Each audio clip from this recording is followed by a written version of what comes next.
माघ शुक्ल सप्तमीला रथसप्तमी असे म्हणतात. महर्षी कश्यप आणि देवमाता आदिती यांच्या पोटी सूर्यदेवांचा जन्म झाला. सूर्यदेवांचा जन्मदिवस म्हणून रथसप्तमी हा दिवस साजरा केला जातो. या दिवशी सूर्यदेव 7 घोड्यांच्या रथात बसून पृथ्वीवर आले अशी मान्यता आहे. आरोग्य आणि सुख समृद्धीसाठी या दिवशी पहाटे सूर्योदयाच्या वेळी स्नान करून सूर्यदेवांची विशेष पूजा, अर्घ्य, सूर्यनमस्कार घातले जातात. याला माघी सप्तमी, अचला सप्तमी, सूर्य सप्तमी किंवा आरोग्य सप्तमी असेही म्हटले जाते. या दिवशी पहाटे सूर्योदयापूर्वी गंगा स्नान किंवा पवित्र नदीत स्नान करण्याचे विशेष महत्त्व मानले जाते. स्नान करताना डोक्यावर 7 रुईची पाने ठेवून स्नान करण्याचे महत्त्व आहे. अंगणात सूर्यदेवाचे चित्र किंवा रांगोळी काढून पूजा करतात. या दिवशी गोड पुरणपोळी किंवा खिरीचा नैवेद्य दाखवला जातो. दाढी का करायचा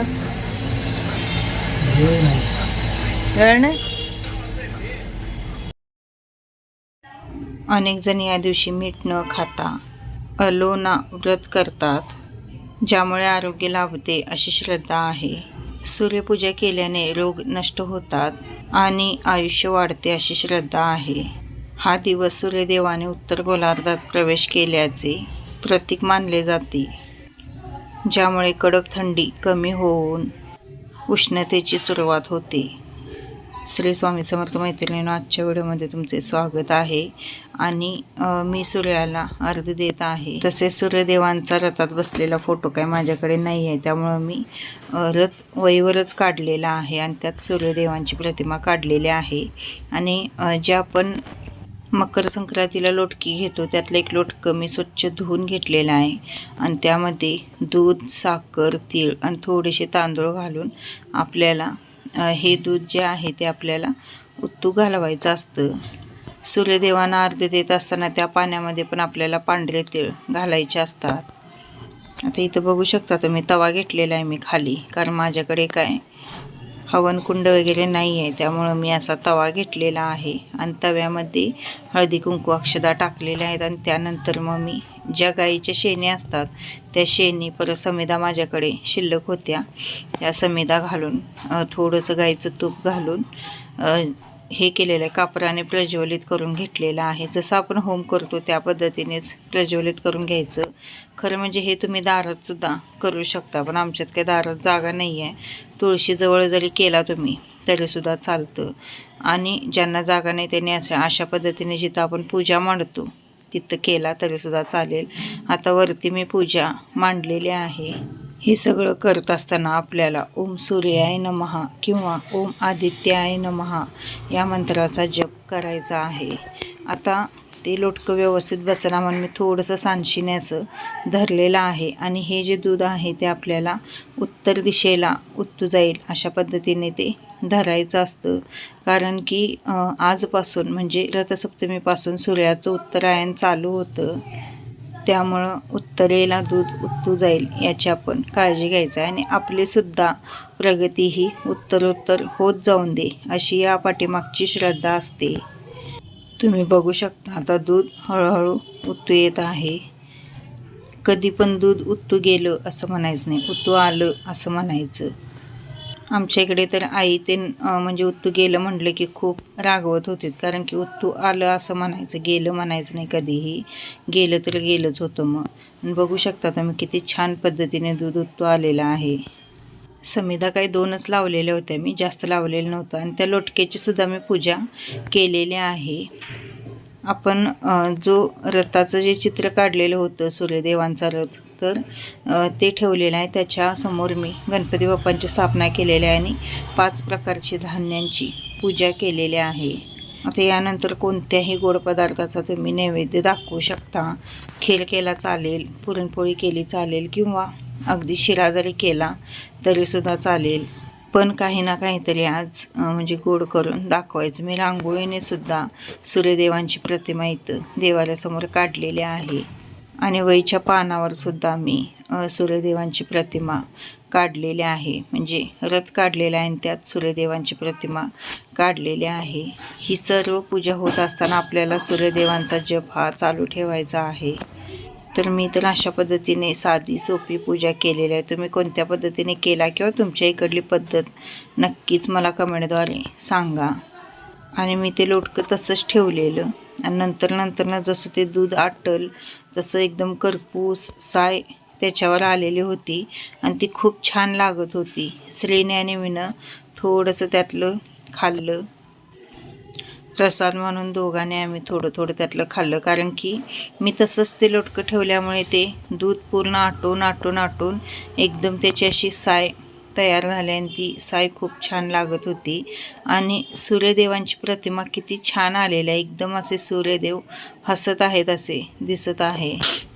सकाळी उठून आधी देवपूजा त्यांना आवरली आणि त्यानंतर मग ही पूजा मी केलेली आहे. आणि इथं बघू शकता तुम्ही दूध कसं झालेलं आहे. एकदम म्हणजे असं साय नुसता राहिलेलं आहे, करपूस साय राहिलेलं आहे. पूर्ण दूध सगळं आटलेलं आहे आणि हे खूप छान लागत होतं.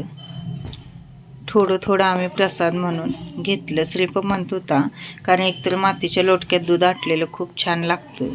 चला तर मी आता बनवणार आहे मटार पुलाव. त्याच्यासाठी मी तमालपत्र तेल टाकलेलं आहे कुकरमध्ये आणि तमालपत्र, लवंगा, परत आपलं जे चक्रफूल वगैरे असतं खडे मसाले ते टाकले. नंतर कांदा टाकला. व्यवस्थित कांदा असा करपूस सोनेरी कलर येईपर्यंत भाजून घेतला आणि त्यानंतर हिरवी मिरची एक टाकलेले आहे. आता तुमच्या तिखटानुसार तुम्ही इथं हिरव्या मिरचीचं प्रमाण कमी जास्त करू शकता. तसेच आलं, लसूण आणि कोथिंबीर याची पेस्ट पण टाकलेली आहे आणि ते सगळं तेलात व्यवस्थित भाजून घेतलेलं आहे. आता इथं तांदूळसुद्धा तुम्ही तुमच्या आवडीनुसार वापरू शकता. आमच्यात जो कोलमचा आणतो तोच तांदूळ आम्ही वापरतो. त्यानंतर 2 टोमॅटो घातलेले आहेत मध्यम आकाराचे आणि ते सुद्धा तेलात व्यवस्थित भाजून घेतलेले आहेत तेल सुटूसपर्यंत. आता बाजारात जोपर्यंत हिरवा मटार येत आहे तोपर्यंत मटारच्या सगळ्या रेसिपी आपण करून खायच्या आहेत. आणि मटार मी निवडून ठेवलेला होता, तो हिरवा मटार मी ॲड केला आणि तो सुद्धा व्यवस्थित तेलात परतून घेतला. मी इथं कांदा वापरलेला आहे. त्या ठिकाणी तुम्ही कांद्याची पात जरी असली आणि ती जरी वापरली तरीसुद्धा पुलावला आपल्या टेस्ट खूप छान येते. खूप छान झालेला पुलाव आणि मी थोडासा जास्तच केलेला, कारण की सकाळ संध्याकाळ खायला होतो म्हणून मग मी थोडासा जास्त बनवलेला. आणि त्यानंतर तांदूळ यामध्ये ॲड केलेले आहेत. इथं तुम्ही तांदूळ भिजवून जरी वापरला तरीसुद्धा चालेल. धुवून थोडा वेळ भिजत ठेवायचे आणि मग त्यानंतर वापरला तरी चालेल. पण मला थोडी गडबड होती त्यामुळे मी काय भिजवले वगैरे नाहीत, आहे तसेच ॲड केले. आणि तेलात व्यवस्थित तांदूळ भाजून घ्यायचा. आणि शक्यतो भाताला इथं गरम पाणी वापरा. गरम पाण्यामुळे चव बदलत नाही, त्यामुळे गरम पाणी वापरा. गार पाणी वापरले की थोडीशी चव वेगळी लागते. आणि चवीनुसार मीठ घातलेलं आहे आणि मग पाणी ॲड केलेलं आहे. पाणी काय मी अंदाजानेच घातलेलं होतं. आता तुम्हाला जर एकदम सडसडीत पाहिजे असेल तर 2 वाट्या तांदूळ असेल तर 4 वाट्या पाणी घाला, म्हणजे व्यवस्थित असा सुट्टा एकदम मोकळा भात होतो. आणि पाणी घातल्यानंतर एक 3 ते 4 शिट्ट्या दिल्या आणि आपला मस्तपैकी असा भात तयार झालेला आहे. खूप छान लागतो मैत्रिणींनो हा भात. एकदा ट्राय करून बघा आणि कसा वाटला काय ते मला कमेंटद्वारे नक्की कळवा. आमच्या घरात तर सगळ्यांना आवडला. 2 टाईम व्यवस्थित म्हणजे सगळ्यांनी पोट भरून खाल्ला. अरे मस्त झालाय बघा भात.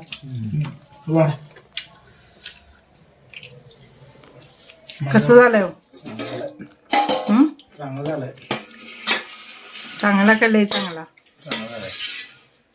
लय चांगला काय चांगला? चांगला झालाय, नाही असं नव्हतं. चांगलं झालंय. अजून खायला बी नाही मी. वास यायला इकडं. वास येणार की. वासावरनं कळते. आणि काय निवांत आहे सा? निवांत चालू आहे की. राजे माणसं तुम्ही. हा राजे.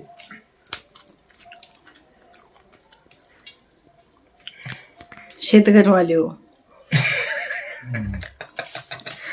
हा 11 गुंठ्याचे मालक. आम्ही नुसतं म्हणतच बसायचं 11 गुंठ्याचे मालक. का पटंगुडीत कागदात आहे की? पटंगुडीत एक घर आहे. कागदात आहे की, आमच्या ताब्यात कुठं आहे? का तुमच्याच ताब्यात आहे, तुम्ही करत नाही सा. कागदात आहे म्हणलं तुमच्या जवळ. तू जेवण झाले नाही जेव की मग मग भात वाढ की. भात वाढावं त्याला. एक द्या तुला पाहिजे वेळा घे तुला. तर मैत्रिणींनो, असा होता रथसप्तमीचा माझा आजचा छोटासा ब्लॉग. कसा वाटला, काय वाटला ते कमेंटद्वारे मला नक्की कळवा. व्हिडिओ आवडत असतील तर प्लीज चॅनलला सबस्क्राईब करा. व्हिडिओला लाईक, शेअर आणि कमेंट करायला विसरू नका. आणि व्हिडिओ शेवटपर्यंत बघितल्याबद्दल सगळ्या ताई दादांचे, काका मावशींचे खूप खूप मनापासून धन्यवाद. भेटूया उद्याच्या व्हिडिओमध्ये. तोपर्यंत श्री स्वामी समर्थ.